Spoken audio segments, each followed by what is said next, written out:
Hello everyone and welcome to the Ticker.com's news channel on YouTube. On this channel, we review stock markets and discuss financial news, market trends, and economic data from Wall Street to Global Street. So let's dive in.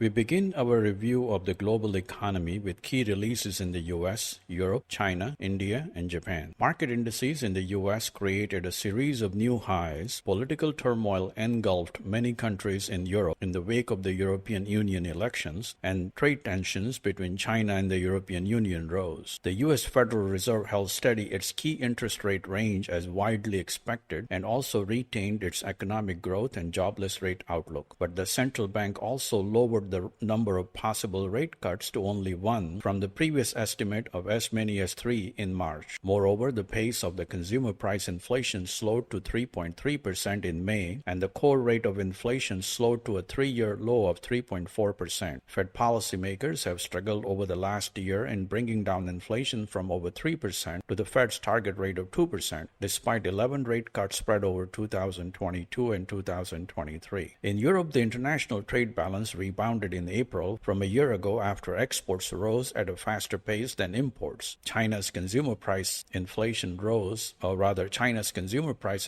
was positive for the fourth month in a row in May. However, weak demand and an uneven economic recovery kept deflation worries alive in the second largest economy in the world. China's producer price inflation was negative for the 20th month in a row, but the decline narrowed in May. Japan's producer price inflation accelerated for the fourth month in a row in May, raising fears that higher prices may spill over to consumers and stoke consumer price inflation. Producer price inflation was positive for the 40th month in a row, indicating manufacturers are passing higher raw material prices on to consumers. In other global economic news, industrial output in the Eurozone declined, wages rose at an elevated pace in the UK over the 3-month period to April, and the Bank of Japan held its short-term rate range between 0 and 0.1% and signaled it may start trimming the purchase of government bonds after the July meeting. India's consumer price inflation eased in May, and core inflation dropped to a record low, but wholesale inflation surged to a 15-month high.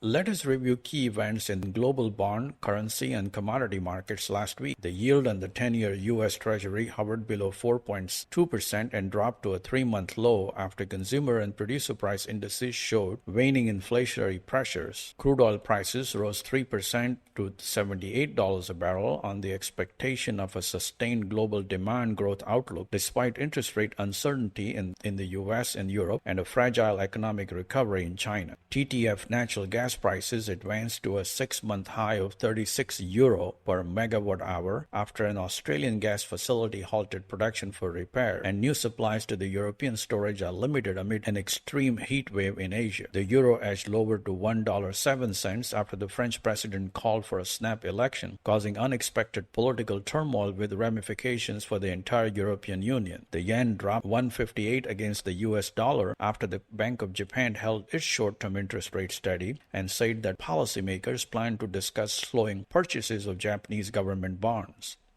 We now shift our attention to major stock markets in the US, Europe, and Asia. The S&P 500 index and the Nasdaq Composite closed at new highs for 5 days in a row as the weakening inflation and strong economic growth outlook supported the prospect of earnings growth for the rest of the year. European markets declined for the 5th week in a row on the worry that the recent gains by far-right parties in the European Union elections may lead to more political instability at national level. The Nikkei 225 stock average halted a 3-week decline after the business climate index for large manufacturers improved in the second quarter amid hopes of improving order flow.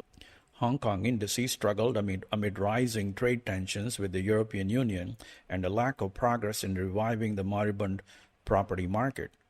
Indian market indices extended gains for the second week in a row after the BJP-led NDA swiftly formed the central government and prepared to release the national budget in 5 weeks.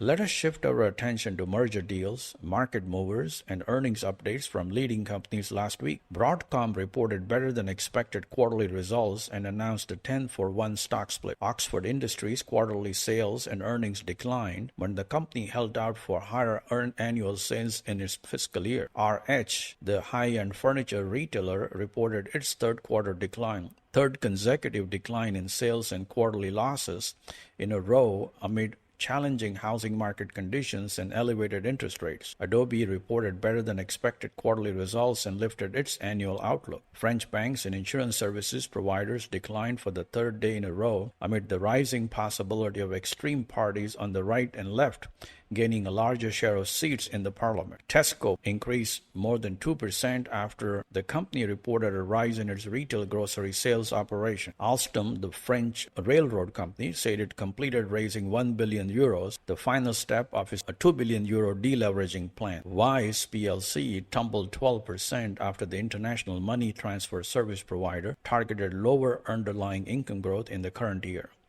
Automakers in Germany, France, and Italy declined after the EU imposed additional tariffs on Chinese electrical vehicles, but Chinese automakers rose after the tariffs were deemed to be less severe than previously estimated. Oracle jumped 11% despite the database developer reporting weaker than expected quarterly results. Rentokil Initial soared 15% after activist investor Trian Fund acquired a sizable stake in the company. Atos, after a struggling French information technology company selected a financial restructuring proposal led by One Point, Butler Industry, and Econocom. Investors in the U.S. are looking forward to the release of retail sales, industrial output, and updates on housing markets next week. Retail sales in May are expected to rebound by 0.3%, and industrial output is expected to rise by 0.2%.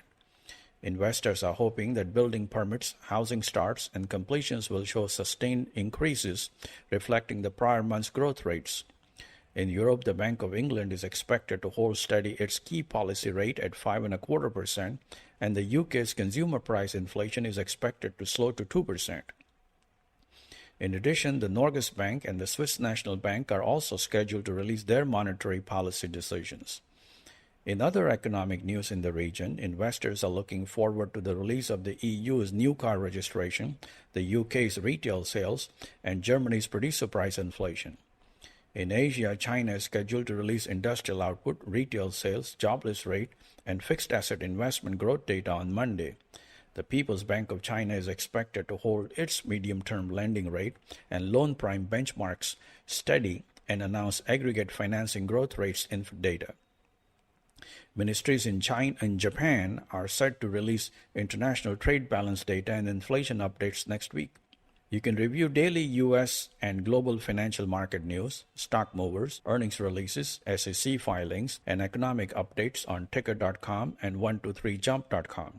You can find the latest financial books on Dodera.com, keep up with financial industry events on eventsinamerica.com, review ETF and mutual fund performance and in-depth profiles on tickerfunds.com, and review market updates and stock movers in India on niveshak.in. That is all for today, and we will see you